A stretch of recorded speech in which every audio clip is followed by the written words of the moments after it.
ایک بچہ آیا نا اپنی ماں کے لیے لباس لینے کے لیے، اور پہلے وہ گیا اپنے چچا کے پاس، اس کی ماں بیوہ تھی اور اس کا لباس پھٹ گیا تھا، اور وہ اپنے چچا کے پاس گیا تو اس نے دتکار دیا۔ ماں نے اس کو روکا تھا بیٹا نہ جانا، لیکن اس نے کہا کہ تیرے بدن کے اوپر جو لباس ہے وہ بھی پھٹ گیا ہے اور جگہ جگہ سے جسم جھلک رہا ہے، تو میں اپنے چچا سے آپ کے لیے لباس لے کے آتا ہوں۔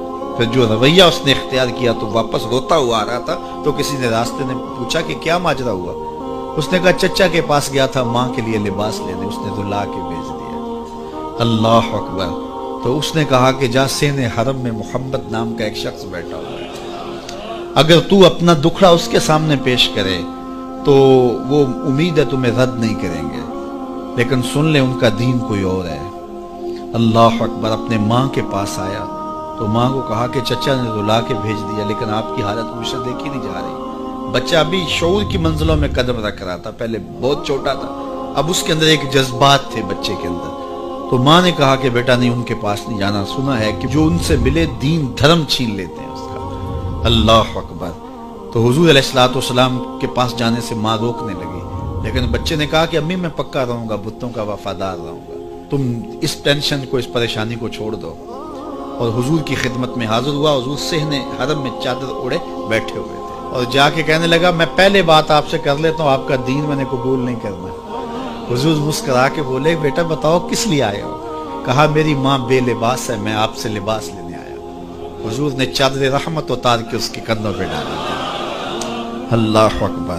وہ واپس آ گیا اور ماں پر حضور کی چادر اڑائی۔ اللہ اکبر۔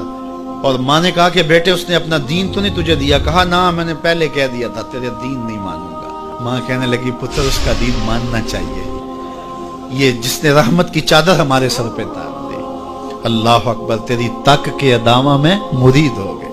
اس بوڑھی عورت کا قصہ بھی آپ نہیں بھول سکتے، جو گھر کا سامان باندھ کے اپنے دروازے پہ بیٹھی ہوئی تھی، اور اس نے سنا تھا مکے میں ایک جادوگر آیا ہے جسے ملتا ہے اس کا دین چھین لیتا ہے، کہیں ایسا نہ ہو کہ کہیں اس سے ملاقات ہو جائے اور وہ دین ہی میرا چھین لے، مجھے شہر چھوڑ دینا چاہیے۔ گھر کے تھڑے کے اوپر سامان باندھ کے بیٹھی ہے، حضور بھی گزرے، اس نے دیکھا تو کہا بھتیجے یہ سامان میرے سر پہ رکھ دے۔ حضور نے سامان اٹھایا، دیکھا تو بوجھل تھا، وزنی تھا، اور بڑھیا کو دیکھا تو کمزور تھی، تو کہا کہ بڑھیا اگر چاہو تو جہاں چاہتی ہو میں خود نہ چھوڑا۔ اس نے کہا اس سے بڑی مہربانی کیا ہوگی؟ حضور نے سامان اٹھایا ہوا ہے اور بڑھیا سے باتیں بھی کرتے جا رہے ہیں۔ تو بڑھیا کو کہا کیوں جا رہی ہے؟ اس نے کہا کہ سنا ہے یہاں ایک جادوگر ہے جو لوگوں کا دھرم لوٹ لیتا ہے، لوگوں کا دین لوٹ لیتا ہے۔ میں نے ساری زندگی بتوں سے وفا کی، میرے آباء و اجداد نے بتوں سے وفا کی ہے، میں چاہتی ہوں دین اجداد ہاتھ سے چھوٹ نہ جائے، آخر اس شہر میں رہتی ہوں کہیں مل نہ جائے۔ خیر حضور نے کچھ نہیں کہا، اس کا سامان نہیں پھینک دیا کہ ٹھیک ہے تم پھر جاؤ۔ سامان اس کا اٹھایا اور جہاں تک اس نے جانا تھا سامان پہنچایا، سامان سپرد کر کے واپس پلٹنے لگے۔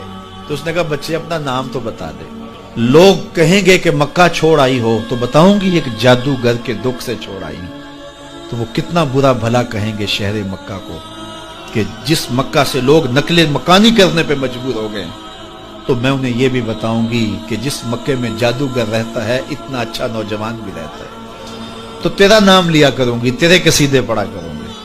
تو حضور علیہ السلام مسکرا پڑے، کہا بڑھیا جس جادوگر سے بھاگ کے آئی ہے وہ تیرے سامنے کھڑا ہے۔ اس نے کہا سچ سے آپ ہی محمد ہیں؟ حضور نے فرمایا نام میرا یہی ہے۔ تو اس نے کہا پھر آپ کا جادو میرے پہ چل گیا ہے۔ اللہ اکبر۔ تیری تک کے ادامہ میں مرید ہو گئی، لوگوں کی خدمت کریں، بوڑھوں کے کام آئیں، دکھیوں کے کام آئیں، مصیبت زدہ کے کام آئیں۔ حضور یتیم ہو کے یتیم پرور تھے، لاچاروں کی مدد کرتے، لوگوں کے گھروں میں پانی بھر کے دے دیتے، اور دکھیوں کے کام آ جاتے اور مصیبت زدوں کے کام آ جاتے۔ تو حضور سے پیار کرنے والوں، امت میں آپس میں حسد نہ پھیلاؤ، بغض نہ کرو، نفرتوں کے پہاڑ کھڑے نہ کرو، ایک دوسرے سے پیار کرو، جڑو، امت وحدہ بنے، اور اپنے ماحول کو، اپنی معاشرت کو ایک خوبصورت معاشرت کا رنگ دو، اور اپنی زندگی کو حضور کے نام کر دو۔